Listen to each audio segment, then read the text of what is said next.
விருதுநகர் மாவட்டம் கிருஷ்ணன் கோவிலில் கல்வி பணியில் கடந்த 34 ஆண்டுகளாக சிறப்பாக சேவையாற்றி வரும் VPMM கல்வி நிறுவனங்கள், கலை மற்றும் அறிவியல் கல்லூரி, பொறியியல் கல்லூரி, நர்சிங் கல்லூரி, கல்வியியல் கல்லூரி உள்ளிட்ட பல்வேறு கல்வி நிறுவனங்கள் ஒரே வளாகத்தில். மாண்புமிகு பேரவைத் தலைவர் அவர்களே, வெளிநாட்டு பங்களிப்பு ஒழுங்குமுறை சட்டம் foreign contribution regulation act FCRA என்பது 2010ஆம் ஆண்டிலிருந்து செயலாக்கத்தில் உள்ளது. இது இந்தியாவில் செயல்படும் தன்னார்வ தொண்டு நிறுவனங்கள், அமைப்புகள் மற்றும் தனிநபர்கள் வெளிநாட்டு ஆதாரங்களில் இருந்து நிதியை பெறுவதையும் பயன்படுத்துவதையும் ஒழுங்குபடுத்தும் ஒன்றிய அரசின் ஒரு சட்டமாகும். இந்த சட்டத்தின் முக்கிய நோக்கமே வெளிநாடுகளில் இருந்து பெறப்படுகிற நிதி இந்தியாவின் தேசிய பாதுகாப்பு, இறையாண்மை, பொது ஒழுங்கு ஆகியவற்றுக்கு பாதிப்பை ஏற்படுத்தாதவாறு உறுதி செய்யும். அதே வேளையில் சமூக மற்றும் பொருளாதார வளர்ச்சிக்காக சட்டப்பூர்வமான சர்வதேச உதவிகள் இந்தியாவிற்கு கிடைப்பதற்கும் இந்த சட்டம் அனுமதிக்கிறது.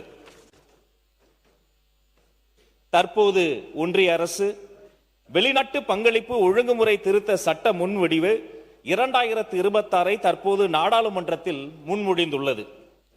மாண்புமிகு முதலமைச்சர் அவர்களை சிறுபான்மையினர் சமூகத்தை சார்ந்த பல்வேறு அமைப்புகளின் தலைவர்கள் நேற்று 10/8/2026 சந்தித்து FCRA சட்ட திருத்தத்தால் சிறுபான்மையினர் நடத்தும் சமூக நலம், கல்வி, மருத்துவம் மற்றும் இதர நிறுவனங்களுக்கு ஏற்படும் பாதிப்புகள் குறித்து எடுத்துரைத்து சட்ட திருத்த மசோதாவை திரும்ப பெற வேண்டும் என கேட்டுக்கொண்டார்கள்.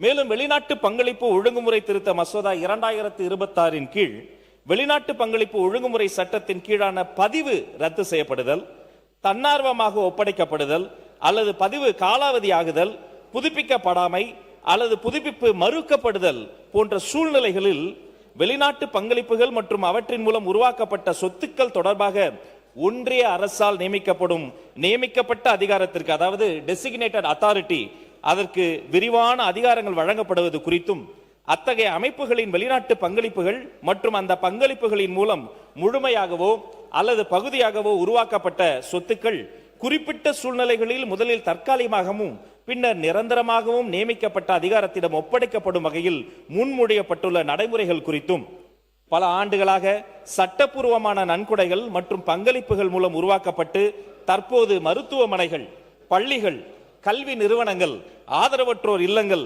குழந்தைகள் மற்றும் முதியோர் பராமரிப்பு இல்லங்கள், வழிபாட்டு தலங்கள், சமூக நல கட்டமைப்புகள், ஆராய்ச்சி நிறுவனங்கள் மற்றும் பிற பொதுநல செயல்பாடுகளுக்காக பயன்படுத்தி வரும் சொத்துகள் ஒரு அமைப்பின் FCRA பதிவு புதுப்பிக்கப்படாதது அல்லது புதுப்பிப்பு மறுக்கப்பட்டது என்ற காரணத்தால் மட்டும் பாதிக்கப்படுவது குறித்தும், வெளிநாட்டு பங்களிப்புடன் உள்நாட்டு நிதியும் கலந்து உருவாக்கப்பட்ட சொத்துகள் முழுமையாக நியமிக்கப்பட்ட அதிகாரத்தின் கட்டுப்பாட்டிற்குள் செல்லக்கூடிய நிலை ஏற்படுவதால் சொத்துரிமை, நியாயமான நடைமுறை, விகிதாச்சார கொள்கை மற்றும் சட்டப்பூர்வமான சொத்துகளின் பாதுகாப்பு ஆகியவை தொடர்பாக சிறுபான்மை அமைப்புகளுக்கு பாதிப்பு ஏற்படும் என்றும் பல்வேறு கவலைகளை முதல்வரிடம் தெரிவித்தார்கள். இந்த 2026 திருத்த சட்ட மசோதாவில் வெளிநாட்டு பங்களிப்பு பெறும் தொண்டு நிறுவனங்கள், கல்வி நிறுவனங்கள், சமூக நல அமைப்புகள் மற்றும் பிற அமைப்புகளின் சொத்துகள் தொடர்பாக ஒன்றிய அரசுக்கு வழங்கப்பட உள்ள கூடுதல் அதிகாரங்கள் குறித்து தமிழ்நாடு அரசு தனது கடும் ஆட்சேபனையை தெரிவித்துக் கொள்கிறது. வெளிநாட்டு நிதி முறையாக பெறப்பட்டு சட்டத்திற்குட்பட்டு வெளிப்படையாக பயன்படுத்தப்படுவதை உறுதி செய்வது அவசியம் என்பதை தமிழ்நாடு அரசு ஏற்றுக்கொள்கிறது.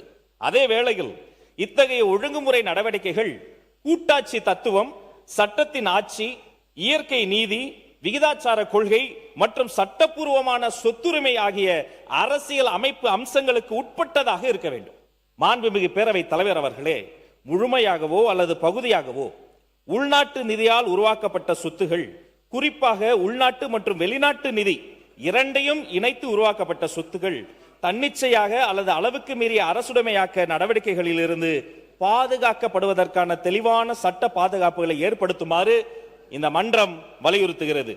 மேலும் எந்த ஒரு வெளிநாட்டு பங்களிப்போ அல்லது சொத்தோ நிரந்தரமாக அரசிடம் ஒப்படைக்கப்படுவதற்கு முன் போதுமான முன்னறிவிப்பு, விளக்கம் அளிக்கும் வாய்ப்பு காரணங்களுடன் கூடிய உத்தரவு மற்றும் சுயாதீனமான பயனுள்ள மேல்முறையீட்டு உரிமை ஆகியவை சட்டத்தில் உறுதி செய்யப்பட வேண்டும் என்று இம்மாமன்றம் வலியுறுத்துகிறது.